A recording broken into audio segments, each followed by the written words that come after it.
Yesterday I finally got around to making myself a pair of clogs and I'm so happy with how they turned out.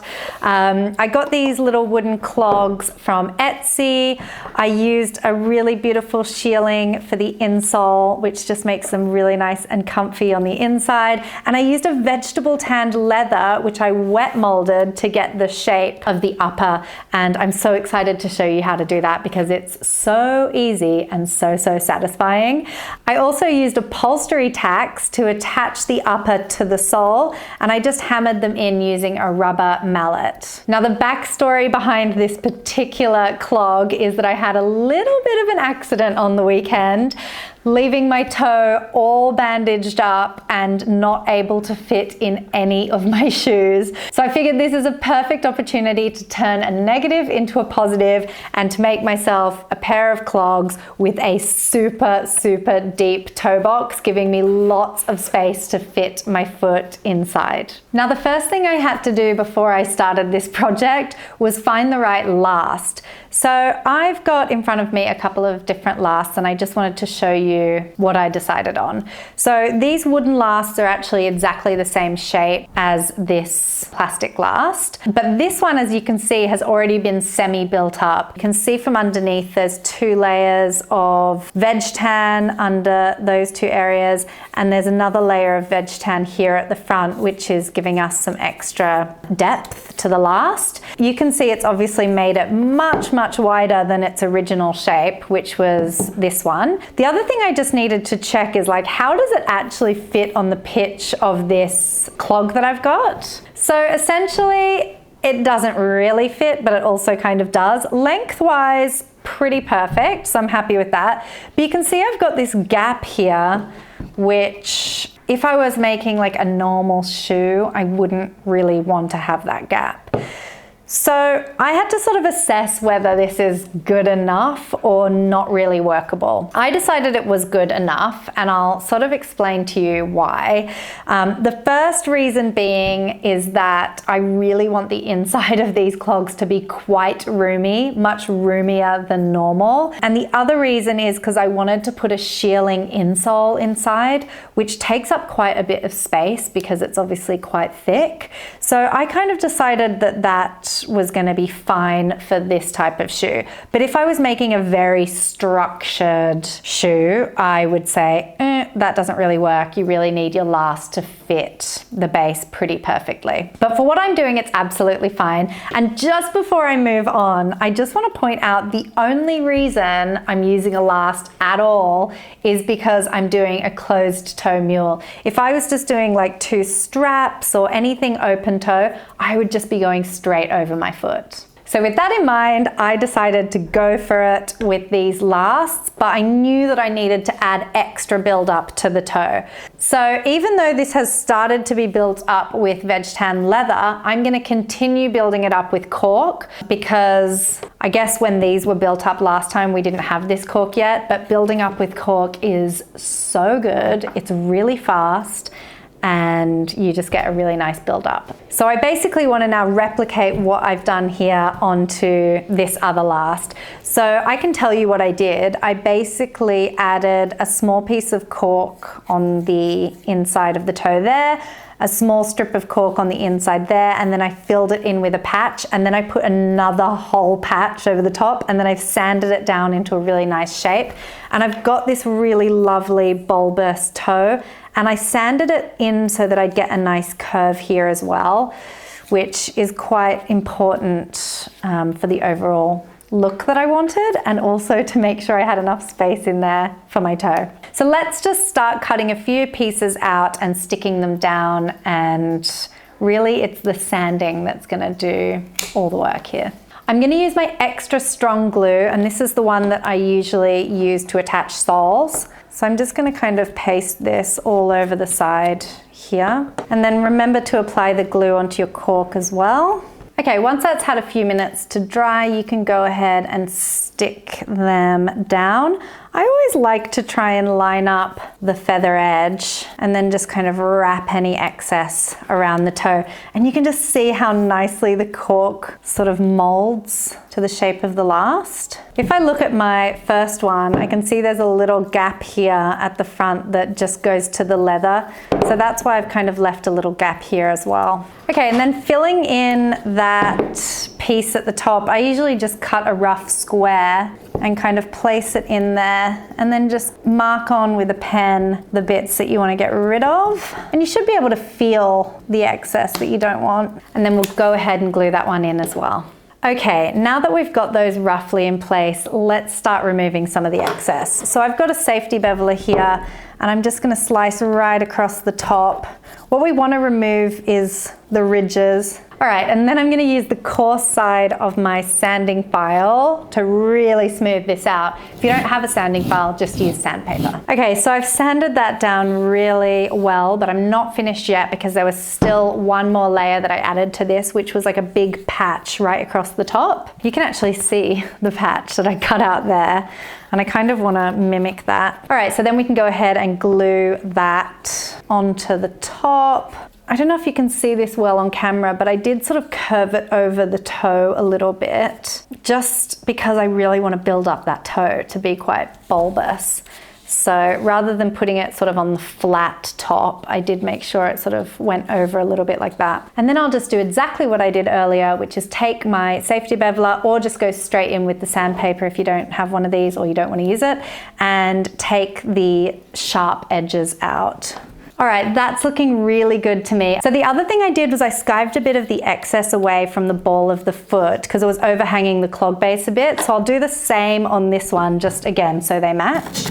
And then always smooth it out a little bit with the sandpaper as well. Okay, at that point, I'm gonna get rid of all this dust in front of me. I'm gonna take a few measurements, make a few tweaks if I need to, and then we can move on to the next step.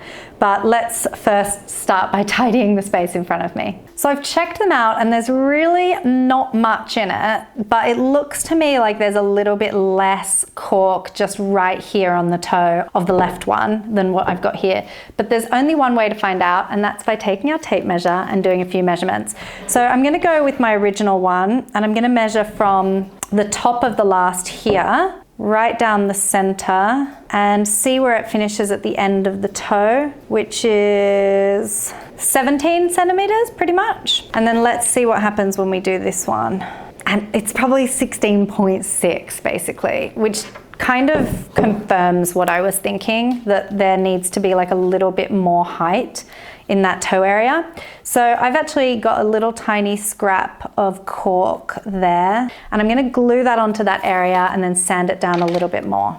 Okay, that has fallen pretty much bang on 17, so I'm really happy with that. With the lasts now built up, I am gonna go ahead and clear the space in front of me again because there's cork dust everywhere.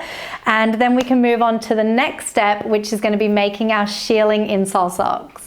I have got some shearling here. Now this is leftover from another pair of slippers that I made. Here it is here. I put these sort of cute round buckles on there, but they are just so soft and comfortable. So I'm gonna use the rest of the piece to make an insock here. So taking some masking tape, I'm just gonna cover the surface area.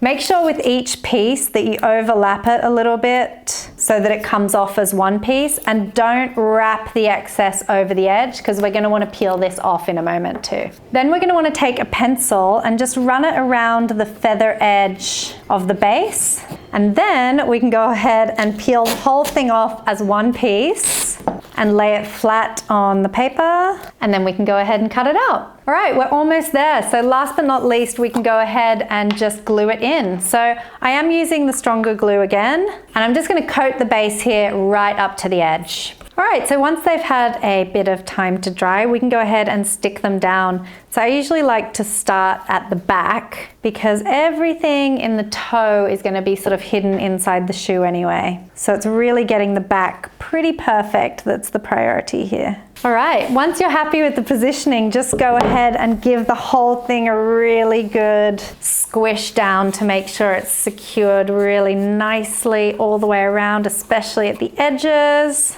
All right, now with that in place, we are ready now to do our uppers. Now I molded this upper out of veg tan leather, and the reason I love this is because it's quite a sturdy leather, if you can hear, and you can see it's kind of like holding itself up when I push it down.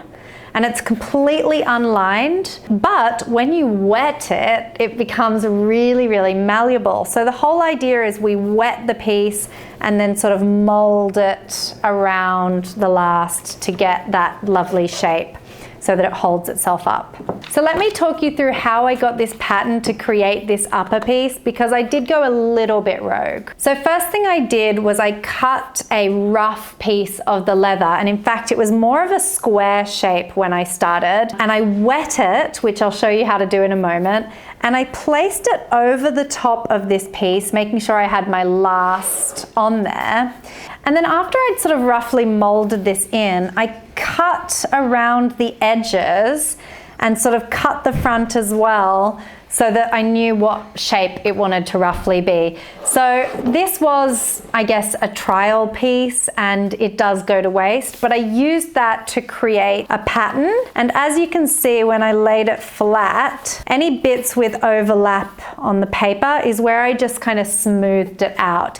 You'll also notice that when folded in half, it's a perfectly symmetrical pattern, because this leather is gonna stretch a little bit, but I found that that worked really well when I did that one, which means I'm going to use the exact same piece to do the other one. One last thing to mention here, remember, if you're not doing a closed toe, you can ditch the whole last and you can literally just put straps over the top of here. This clog has a sort of ridge here in the side. That's really where we want the leather to go up to, and then we're going to put our tacks into the ridge, and that just helps hold it in really nice and securely. So now that you know how I got my super rough pattern, I'm going to go ahead and cut out that piece and show you how I do the wet molding. All right, so I've got my pattern here in front of me, and I've got this veg tan leather, and it's actually called the shoulder, and it comes in a big piece like this. So I'm just going to simply place my pattern on there and trace it out. And then you can just go ahead and cut it out as neatly as you possibly can. All right, so I've got that cut out nice and neatly. Now, for those of you who are definitely going to ask me exactly how thick this is, I've got my little leather thickness gauge here, and I can tell you that it is actually 1.2 mil thick. What I'm going to do next is I'm actually going to soak this in warm water, and I really want to make sure I'm soaking it all the way through. And that's going to really help me to start molding it. If I were to place that over the last as it is now, it definitely would be too stiff to actually take the shape that I want. So we're going to wet it and start molding it. Okay, so I have wet this whole piece now, and look how malleable it's become. It's really a lot more floppy.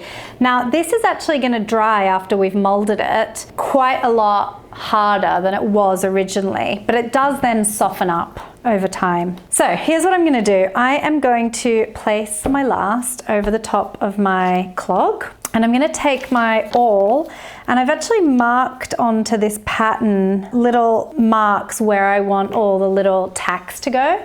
So I spaced them out about 2 centimeters apart the whole way around. But I will say that when I did this one, I did have to sort of move them and shift them a little bit as I was putting it in. So I will put these marks on, but they'll work sort of more as a guide. And with that in mind, I'm not poking all the way through the leather. I'm just making a little tiny mark on the top of the leather. Okay, now the first tack I am going to put in place is going to be in that corner there, right into the ridge of the clog. So I'll place that one over the top. And in fact, I don't really need my last for this first one. So I'll just place that in there like that. So it's sitting within the groove. And if you don't have a groove, just make sure it's not sitting too close to the top of the clog. The other thing I noticed with this one is that you really kind of want to, if anything, be putting it sort of at an angle so that it's going down. You don't want your tacks to be coming up, because you definitely don't want to feel those on your foot. So I've done sort of a pilot hole using my awl, and I've gone all the way through the leather and into the clog. And then I'm going to take some of my upholstery pins, or one of my upholstery pins, I'm gonna put it through there and into the little hole that I made. And then I wanna hammer it in using a rubber mallet. That's looking great. So once I've got the first one in, I'm gonna do the same thing in the other side, in the other corner.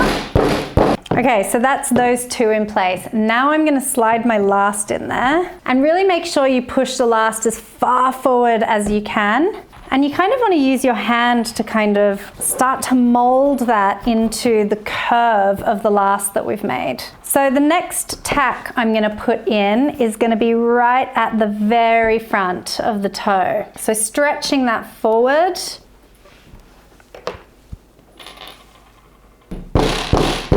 Okay, so if you start to feel like this isn't really molding very well, then you can actually get like a really soaked sponge and sort of sponge it on there to wet the leather more.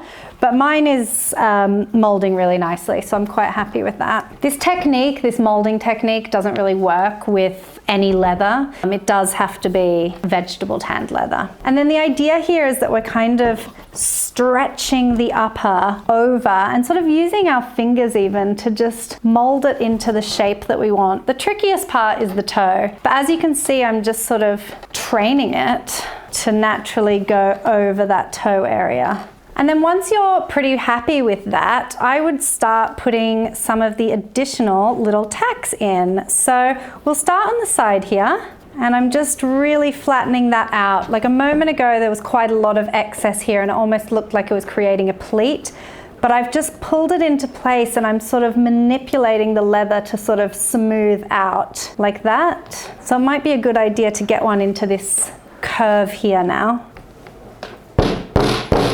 And then whenever I put one in like that, before I move around, I'm now going to fill in this little area here just to make sure I am evenly spacing these apart.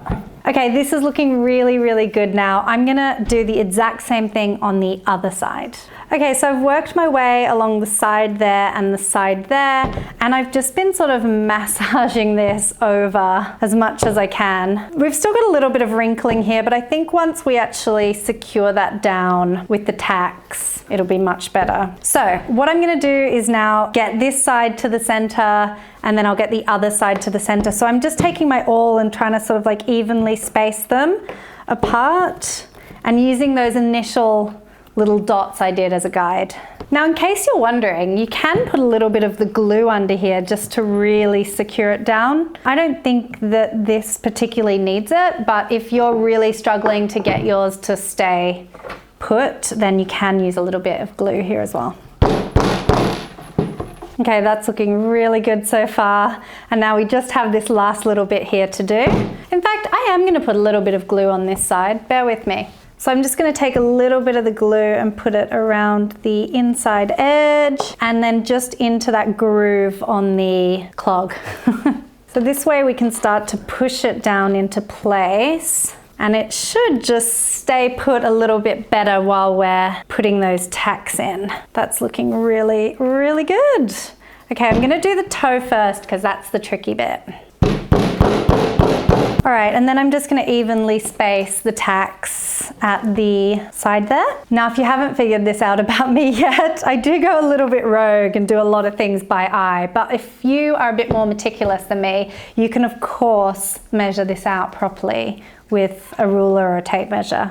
Okay, that is looking so good. I'm really happy with that. One thing we really want to observe here is how the veg tan leather has really molded to the shape of the last, especially in that vamp area. It's just given us that really nice curve that we can't usually get with normal leather. At this point, there's two things you can do. We can either leave it in the last to sort of set or dry overnight, or we can do what I'm about to do. I'm gonna pull the last out, and then I actually, with this one, put my hand in there and I just stretched the toe a little bit more just to sort of make it even more bulbous in that area, just because that was really the look that I was going for. Okay, so I'm so happy with how they turned out. I will then leave this one to dry overnight and it will become super solid by tomorrow morning. And that's it. That's how you make a pair of wet molded closed toe clogs. And I hope you enjoyed the video.